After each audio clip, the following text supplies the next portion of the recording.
आइए जान लेते हैं कब अमावस्या पड़ रही है।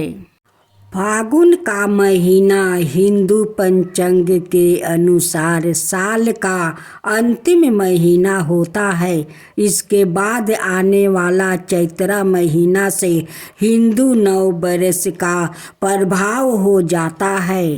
फागुन माह के कृष्णा पक्ष की अंतिम तिथि को फागुन अमावस्या मनाते हैं, जो कि 2024 में रविवार 10 मार्च को पड़ रही है।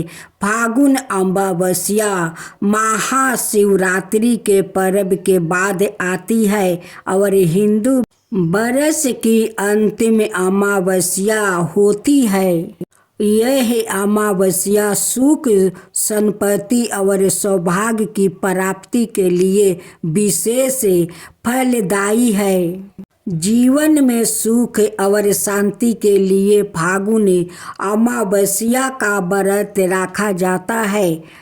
पवित्र नदियों में स्नान कर जरूरतमंदों को दान करते हैं। यह अमावस्या पितरों को मोक्ष देने वाली होती है, इसलिए इस दिन पितरों की शांति और पूर्वजों का आशीर्वाद प्राप्ति करने के लिए दर्पण और श्राद्ध भी करते हैं। साल भर में 12 अमावस्या आती है। निरंतरता में प्रत्येक अमावस्या को आप पितरों हेतु श्राद्ध नहीं कर पाते हैं तो कुछ अमावस्या विशेष तौर पर सिर्फ श्राद्ध कर्म के लिए शुभ मानी जाती है। फागुन मास की अमावस्या उन्हीं में से एक है। माना जाता है कि जो व्याकृत फागुन मास अमावस्या के दिन व्रत रखता है, उसके जीवन में कोई समस्या नहीं आती है और सुख समृद्धि में वृद्धि होती है। इस दिन पितरों का पूजन करने का भी विधान है। अमावस्या पर पितरों का पूजन करने से उनका आशीर्वाद मिलता है और उनकी आत्मा को शांति मिलती है। मान्यताओं के अनुसार आज के दिन गंगा में डुबकी लगाने और दान करने से कोई गुनाह पुण्य फल की प्राप्ति होती है। अब सुने अमावस्या व्रत कथा। एक दिन ब्राह्मण परिवार, जिसमें पति पत्नी और उनकी एक पुत्री थी, उनका जीवन सामान्य चल रहा था। बरस बीतते गए और पुत्री भी धीरे धीरे बड़ी होने लगी। बढ़ती आयु के साथ उसमें स्त्रियों का गुणों का भी विकास होने लगा था।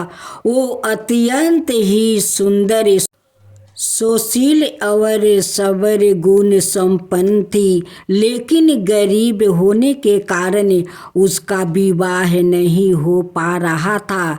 एक दिन उस ब्राह्मण के घर एक साधु महाराज पधारे। ब्राह्मण पुत्री के सेवा से साधु महाराज का मन बहुत प्रसन्न हुआ और उन्होंने कन्या का लंबी उम्र का आशीर्वाद तो दे दिया, लेकिन यह भी बताया कि उसके हथेली में विधवा योग्य है। इस बात से चिंतित होकर ब्राह्मण परिवार ने साधु से उपाय पूछा।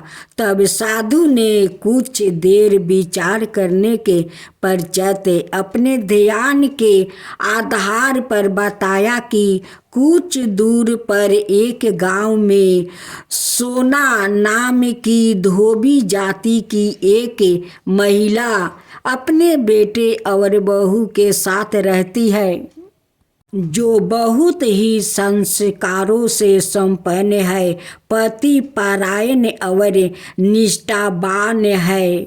यदि यह कन्या उसकी सेवा करे और इसके विवाह में वहाँ महिला अपनी मांग का सिंदूर लगा दे तो इस कन्या का विधवा योग मिट सकता है। साधु ने यह भी कहा कि वो महिला कहीं आती जाती नहीं है।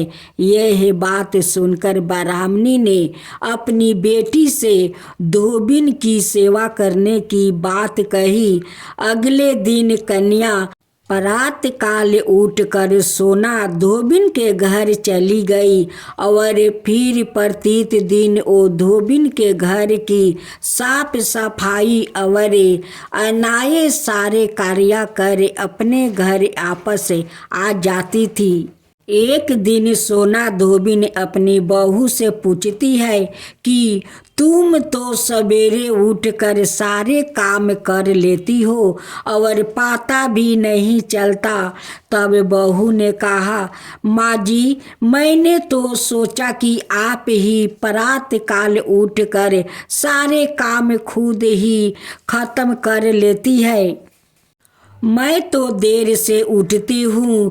इसके बाद दोनों सास बहू निगरानी करने लगी कि कौन है जो सवेरे ही घर का सारा काम करके चली जाती है।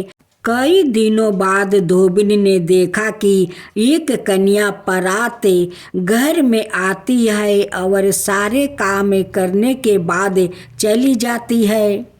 जब वो जाने लगी तो सोना धोबिन उसके पैरों पर गिर पड़ी और पूछने लगी कि वो कौन है जो इस प्रकार छुप कर उसके घर में काम करती है।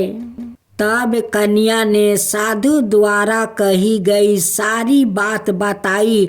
सोना धोबिन पति परायण थी, उसमें तेज था, इसलिए वो इस बात के लिए मान गई। सोना धोबिन के पति थोड़े अस्वस्थ थे, इसलिए उसने अपनी बहू से अपने लौटने आने तक घर पर ही रहने को कहा। सोना धोबिन ने जैसे ही अपना मांग का सिंदूर उस कन्या की मांग में लगाया, उसके पति की मृत्यु हो गई। थोड़े समय बाद उसे इस बात का पता चला। वो घर से निर्जल ही चली गई, यह सोचकर कि रास्ते में कहीं पीपल का पेड़ मिलेगा तो उसे भौरी देकर उसकी परिक्रमा करने के बाद ही जल ग्रहण करेगी। उस दिन अमावस्या थी। ब्राह्मण के घर मिले पुण्य पकवान की जगह उसे ईंटे के टुकड़ों से 108 बार भौरी देकर पीपल के पेड़ की 108 बार परिक्रमा की और उसके बाद जल ग्रहण किया। ऐसा करते ही उसका पति आपस जीवित हो गया। इसलिए माना जाता है कि इस दिन व्रत आदि करने से पुण्य फल की प्राप्ति होती है।